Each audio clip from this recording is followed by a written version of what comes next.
jumpa, salam sehat, salam SFD. Semangat, fraternitas, Dina. Bertemu kembali bersama saya, Suster Maria Graziana, SFD. Anak-anak kami yang terkasih, kelas 12 IPA dan IPS. Hari ini kita akan mempelajari kembali apa yang menjadi karakter ke-SFD-an kita. Nilai yang kedua adalah nilai fraternitas. Dalam nilai fraternitas ini, kita akan mendalami indikator yang kedua, yaitu sikap ramah. Orang yang ramah tentu disenangi banyak orang. Nah, anak-anak kami yang terkasih, bagaimana orang yang ramah itu? Orang yang ramah itu menunjukkan sikap keramahannya lewat tutur bahasa, sopan dan halus, juga senang menyapa, dan juga dia akan memberikan yang terbaik untuk orang-orang di sekitarnya. Maka kehadirannya di dalam kebersamaan, di kelas, di lingkungan sekolah, pun di mana berada akan disenangi orang. Orang yang ramah hidupnya akan mencerminkan persaudaraan yang baik. Mari kita siapkan hati kita untuk mempelajari, mendalami sikap ramah dalam nilai kita yang kedua, yaitu nilai fraternitas. Anak-anak kami yang terkasih, hari ini kita akan mendalami nilai kedua dari pendidikan karakter kita, yaitu nilai fraternitas. Dari nilai fraternitas ini, kita akan mendalami indikator yang kedua, yaitu indikator ramah. Tujuan pembelajaran kita pada hari ini, nakku, ada 3. 1. Dengan pembelajaran ini, siswa dapat menunjukkan keramahannya lewat tindakan, sikap, dan perkataan. Yang kedua, dengan pembelajaran ini, siswa mencintai dan memelihara lingkungan. 3. Siswa dapat bersaudara dengan semua orang dan juga ramah lingkungan. Pengertian ramah, kalau kita lihat menurut Kamus Besar Bahasa Indonesia, ada 3, yaitu baik hati dan menarik budi bahasanya. Yang kedua, manis tutur kata dan sikapnya. Yang ketiga, suka bergaul dan menyenangkan di dalam pergaulan. Orang yang ramah tentu disenangi banyak orang. Kita lihat dalam kitab suci ditunjukkan oleh figur Marta. Ketika Yesus datang ke rumah Maria dan Marta, Marta menunjukkan sikap keramahannya. Dalam konstitusi SFD juga, soal ramah tamah itu dikatakan menjadi topangan pergaulan persaudaraan yang sopan dan cermat. Itu ada dalam konstitusi SFD artikel 87. Nah, sekarang kita lihat karakter ramah memiliki 9 indikator. Yang pertama, melakukan salam, senyum, dan sapa. Yang kedua, melaksanakan budaya salam SFD. Yang ketiga, membiasakan bicara secara sopan dengan sesama. Yang keempat, menyambut tamu dengan ramah.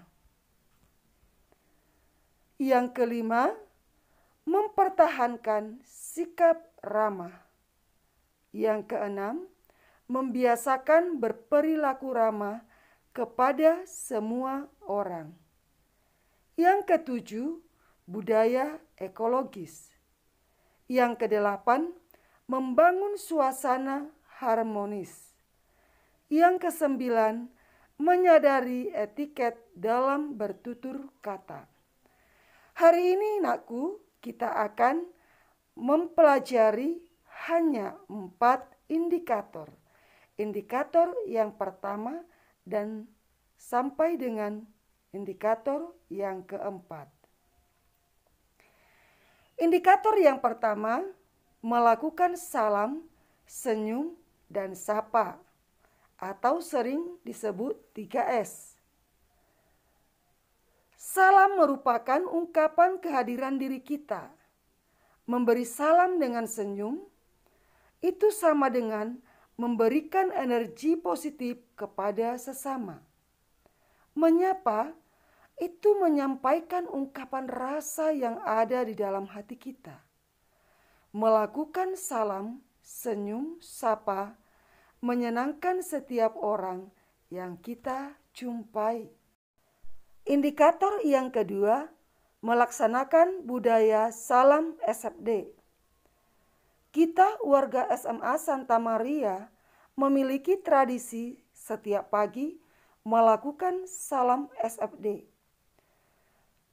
Ketika kita sampai di sekolah, di lingkungan sekolah kita akan melakukan tradisi salam satu sama lain, yaitu salam SFD. Saat kita menyampaikan salam ini, kita mendoakan orang yang kita beri salam, yang bunyinya, semoga Tuhan memberimu damai. Melaksanakan salam SFD ini boleh kita lihat semangat fraternitas Dina. Nilai-nilai ke-SFD-an, semangat fraternitas dan Dina. Fraternitas berarti mengutamakan dan meninggikan kaum papa dan semua makhluk yang ada dengan cinta kasih. Ramah bersaudara dan menjadi pembawa damai dimanapun berada. Inilah salah satu yang kita ungkapkan ketika kita memberi salam SFD satu sama lain. Indikator yang ketiga, membiasakan bicara secara sopan dengan sesama. Dalam berkomunikasi nakku, kita perlu memperhatikan satu, cara bicara kita yang sopan. 2. Siapa teman bicara kita? Kita akan memposisikan diri kita sebagai seorang saudara. Yang ketiga, nada bicara kita. Kita memperhatikan nada bicara kita, tentu dengan tutur bahasa yang halus dan sopan. Indikator yang keempat, menyambut tamu dengan sopan. Menyambut tamu perlu memperhatikan tutur bahasa kita. Bahasa kita tentu bahasa yang sopan. Siapapun tamunya, kita menghargai dan menerimanya dengan sopan. Yang kedua, ketika kita menyambut tamu, kita menunjukkan sikap penerimaan kita yang baik terhadap tamu tersebut. Kita menyampaikan senyum kita, keramahan kita terhadap tamu kita. Kita juga perlu memperhatikan penampilan kita yang rapi dan ramah. Ketika kita menerima tamu dengan sopan dan ramah, akan membuat tamu kita merasa dihargai dan merasa diterima. Anak-anak kami yang terkasih, kita sudah melihat 4 indikator dari karakter ramah. Dan minggu depan akan kita lanjutkan lagi. Mari kita mencoba belajar ramah di dalam kehidupan kita sehari-hari. Di lingkungan sekolah, di lingkungan keluarga, dan di tengah masyarakat. Kita tetap jaga kesehatan di masa pandemi ini. Salam sehat, salam SFD. Semangat, fraternitas Dina. Sampai bertemu minggu